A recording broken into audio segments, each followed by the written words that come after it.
Welcome to Childcare Conversations, the podcast where early childhood leaders like you get real-world strategies, honest talk, and a whole lot of support. Whether you're running one center or many, we're here to help you lead with confidence and clarity. This episode is brought to you by this quarter's sponsor, Playground, the all-in-one childcare management software. We're all about managing monkeys and saving you time at your center. With this platform, you can. We're proud to partner with a team that's as committed to your success as we are. Learn more at tryplayground.com. Now, let's get into today's conversation, one we think you're really going to love. Welcome back to Childcare Conversations. I'm Kate Woodward Young, and today is another soapbox episode, and hopefully you will be able to take away just a couple of tips. I'd go grab some paper and pencil because we are going to talk about one of my favorite subjects.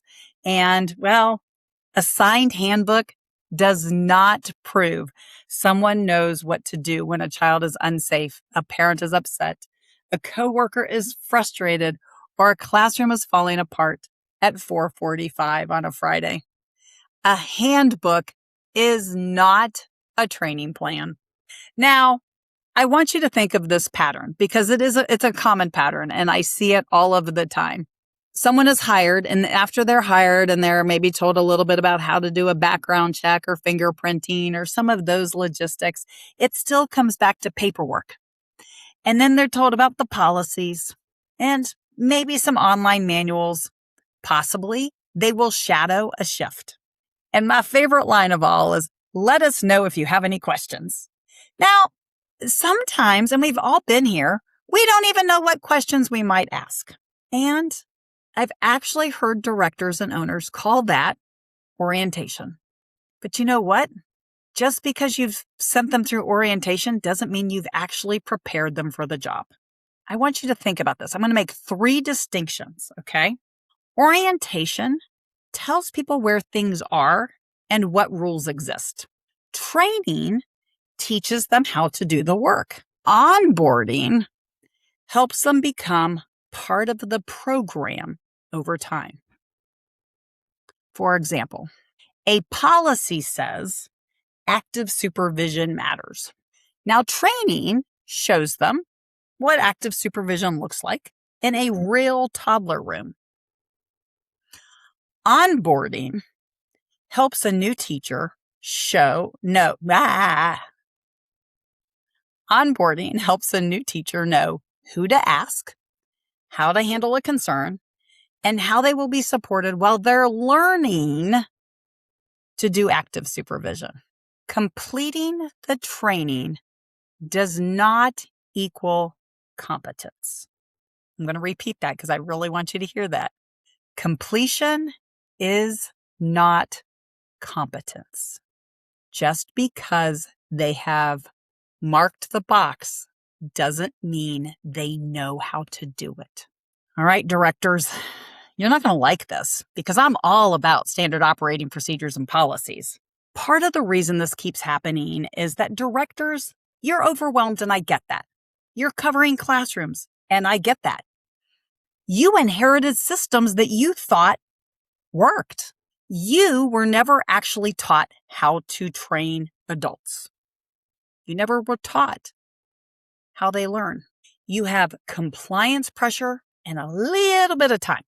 And then we think, well, we told them, and somehow we told them means they know it. Now, if this was the case, we wouldn't have a need for middle school, for high school, or for any college, right? Because think about how many things you've been told in your lifetime that by the time you're 21, you don't remember. Most directors are not failing because they do not care. You do. You care. You care about the adults that work with you. You might even know exactly the different learning styles for adults. You might know your learning style. However, an adult learning lens is different than understanding a learning style. Designing intentionally training for the adults is very similar to what you do when you intentionally design coursework, learning opportunities for toddlers, because that looks very different than intentionally designing the same topic or lesson for a 3, 4, or 8-year-old. When I first became a CPR instructor at the age of 16 and a trainer of trainers at 17, nobody handed me a manual and said, "Good luck teaching this." I had to know the material. I had to watch somebody teach the material. I had to do the teaching in front of somebody else twice with check marks, with observation, with feedback before I ever taught a course on my own. The expectation was model the skill, explain why it mattered. Do you realize how many things that happen every single day that might be classified into unconscious competence? In other words, we don't actually explain why it matters. Why does it matter to the teacher that all of the kids wash their hands before they eat? When's the last time you actually explained the why instead of assume that they understand? So you're going to model the skill. You're going to explain why it matters. You're going to let people practice. You're going to correct the mistakes. Have them practice again. Observe the readiness, right? Are they coachable? And then you're going to repeat and you're going to reinforce. This is not a one-time training. If somebody has to know what to do under pressure, you do not train them once and hope they remember. You build practice into the process. There is a reason. Let's think about the annual training. There are some topics that every single year we have to know. Why do you think that is? Why is there some training that you have to be taught every single year? It's because if you don't build that practice into the process, and if you never use it, you lose it, right? We've heard that phrase before.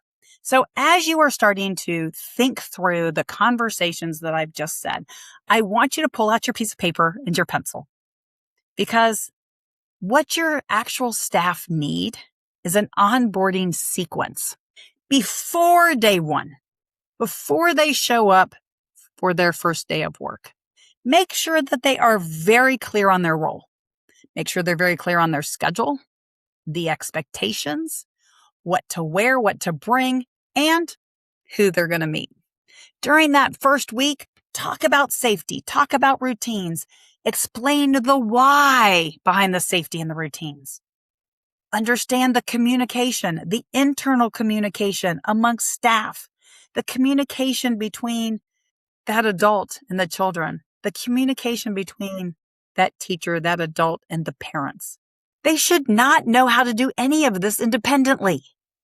This is their first week. At the end of the first week, there's probably very little that they are truly competent to do.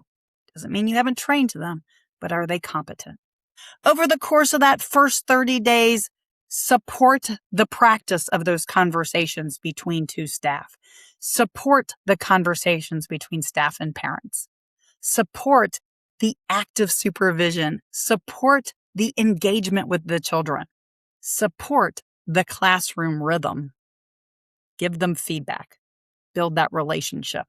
Over the next 30 days, so from day 30 to day 60, this is where they're going to start to grow their independence.